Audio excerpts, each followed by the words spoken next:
तो भाई लोग, तुम में से कौन कौन लियो वर्सेस रोलेक्स देखना चाहता है या फिर लियो को एज ए विलन देखना चाहता है? लियो मूवी के एलसीयू में होने के बाद कई पॉसिबिलिटीज के लिए फ्यूचर में रास्ते बन सकते हैं, जो वाकई में सुनने में इंटरेस्टिंग लगती है। और इस वीडियो में हम लियो मूवी से निकले ऐसे ही कुछ सवालों के बारे में जानेंगे, जिनके जरिए लोकेश कनगराज ने हमें एलसीयू और लियो के फ्यूचर को लेकर हिंट दिए हैं। तो क्या तुम तैयार हो? नहीं। नेपोलियन के लियो में होने की वजह से सबसे पहला सवाल यही आता है कि क्या पास्ट में लियो और दिल्ली का आपस में कोई कनेक्शन था? और क्योंकि जेल में जाने से पहले दिल्ली एक बेकरी में काम करता था, इसलिए ये सवाल और इंटरेस्टिंग हो जाता है। सोचो, अगर ऐसा हो कि जेल जाने से पहले दिल्ली वाकई में लियो की चॉकलेट बेकरी में काम करता हो, तो अब अगर ऐसा होता है तो यहाँ से एक और पॉसिबिलिटी ये भी निकल कर आती है कि हो सकता है शुरुआत से लियो और दिल्ली साथ में काम करते होंगे या फिर इन दोनों की पुरानी दोस्ती होगी, क्योंकि दिल्ली एलसीयू का ऐसा कैरेक्टर है जिसके पास्ट के बारे में हम कुछ नहीं जानते। और क्योंकि केटी 2 प्रीक्वल होने वाली है, तो उसमें हमें दिल्ली के पास्ट को लेकर सब पता चलने वाला है। मगर तब तक लियो और दिल्ली का आपस में कनेक्शन है या फिर नहीं, कुछ कह नहीं सकते। नेपोलियन लियो के सामने दिल्ली का जिक्र करता तो है, पर लियो से ऐसा कोई रिएक्शन नहीं मिलता कि लियो उसे जानता है या फिर नहीं। डायरेक्टर साहब ने टोटली कंफ्यूज कर रखा है। दिल्ली 10 साल जेल में था, लेकिन लियो 20 सालों से केक बेकरी चला रहा है। यानी कि ऐसा हो सकता है कि दिल्ली लियो के बेकरी में ही काम करता हो, पर कुछ कह नहीं सकते,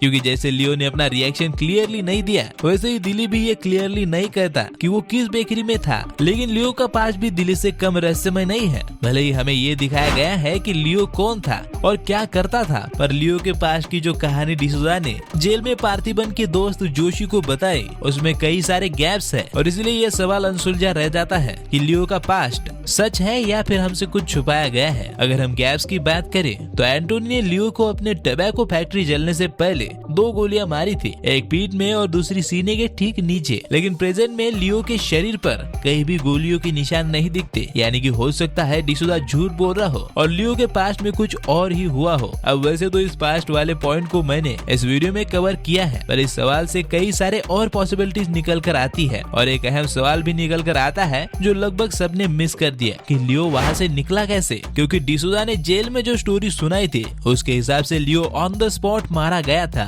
और मैं श्योर हूँ कि लियो के जितने भी साथी वहाँ थे, उनमें से किसी ने भी लियो को नहीं बचाया, क्योंकि डिसूजा ने जेल में पार्थिबन का फोटो देखकर साफ मना कर दिया था कि वो लियो है, क्योंकि उसके हिसाब से लियो उसी हादसे में मारा गया था। अच्छा चलो मान लेते हैं कि डिसूजा झूठ बोल रहा था, लेकिन लियो का एक और साथी उस हादसे से बच गया था, ये वाला। तुम इसे प्रेजेंट में कॉफी शॉप में देख सकते हो, जो लियो को जिंदा देखकर काफी खुश होता है, क्योंकि बाकी सभी की तरह इसने भी मान लिया था कि लियो मर गया है। और कॉफी शॉप में तुम लियो को भी देख सकते हो कि किस तरह से वो उस पर भड़क रहा है, ताकि उसको पता ना चल सके कि वो लियो ही है और पार्थिबन नहीं है। और इस कॉफी शॉप वाली घटना से ये साबित होता है कि लियो को उसके साथियों ने नहीं बचाया था, और वो तो समझते हैं कि लियो तभी मर गया था। और इसलिए दोस्तों, इस सवाल का जवाब नहीं मिल पाता कि लियो को इस हादसे से किसने बचाया। वैसे जो हमारा अगला सवाल है वो इसका जवाब हो सकता है। इसके काफी ज्यादा चांसेस बढ़ जाते हैं कि लियो को विक्रम ने बचाया हो। देखो, लियो में विक्रम के कैमियो के बाद एक सवाल बड़ा कॉमन सा हो जाता है कि विक्रम लियो को कैसे जानता है। पार्थिबन अपना पास्ट बहुत पीछे छोड़ आया है, पार्थिबन ही लियो है। ये राज जानने वाले सभी को लियो नर्क का द्वार दिखा चुका है, यानी दुनिया में ऐसा कोई नहीं है जो ये जानता हो कि लियो ही पार्थिबन है। इसलिए सवाल तो बनता है कि विक्रम कैसे जानता है कि गंगाधरी शक्तिमान है।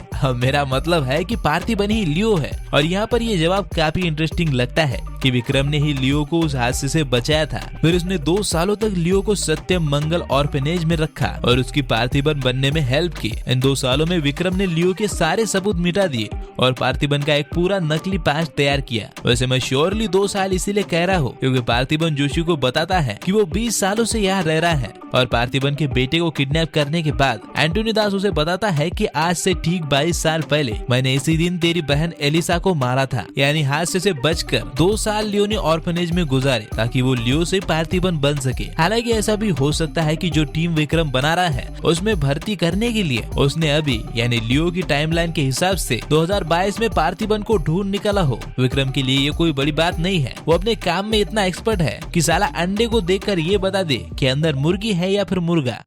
भाई साहब कुछ ज्यादा नहीं हो गया ये?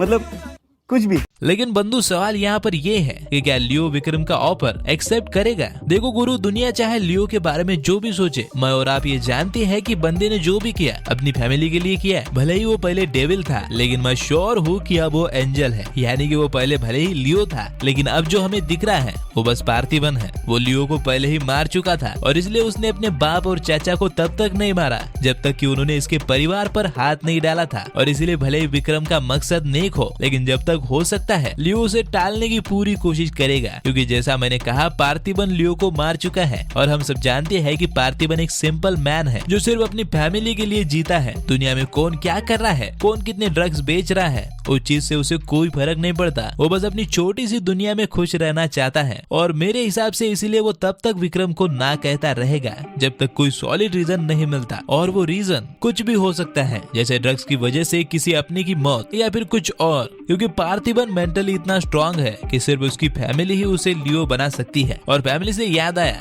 लियो ने इस आंटी की भी तो फैमिली बर्बाद की है और जिस तरह से इसने अपनी पति की लाश पर लियो से बदला लेने की बात कही है, ये मरते दम तक पार्थिवन की फैमिली से बदला लेने की कोशिश करेगी। वैसे हमारा सवाल यहाँ ये है कि ये गुंडे और ये साइको किलर किसके कहने पर कलेक्टर को मारने आए थे? अब कुछ लोग इसे रोलेक्स से जोड़ रहे हैं, पर पर्सनली मुझे ऐसा नहीं लगता, क्योंकि रोलेक्स कोई छोटी मछली नहीं है जो कलेक्टर को मारने जैसे छोटे मोटे काम करे। हाँ, मैं जानता हूँ कि डेफिनेटली इनका कनेक्शन एलसीयू में आगे हो सकता है, पर रोलेक्स से नहीं, कोई और छोटा गुंडा होगा। पर क्लियरली हम नहीं कह सकते कि ये किसके लिए काम करते थे, क्योंकि डायरेक्टर साहब ने इस सवाल को भी राज की तरह रखा है। और अगर इतना राज रखा है तो मैं जानता हूँ कि वो हमें आगे इसके बारे में कुछ न कुछ हिंट तो देंगे ही। हालांकि टेंशन मत लो, रोलेक्स के लिए अभी बहुत चीजें डायरेक्टर साहब ने बना रखी है। हो सकता है वो हमें KT2 में दिखाई देगा, इसलिए हर चीज को रोलेक्स से जोड़ने की जरूरत नहीं है। वैसे ये सभी सवाल कई सारे पॉसिबिलिटीज को जन्म देती है, पर एग्जैक्टली इसके जवाब क्या है और एलसीयू के फ्यूचर में क्या होगा ये तो लोकेश कनगराज ही जानते हैं। हम तो बस थियरीज बना सकते हैं। वैसे अगर मुझसे कोई सवाल छूट गया है या फिर इनमें से किसी भी सवाल का तुम्हारे पास डिफरेंट जवाब है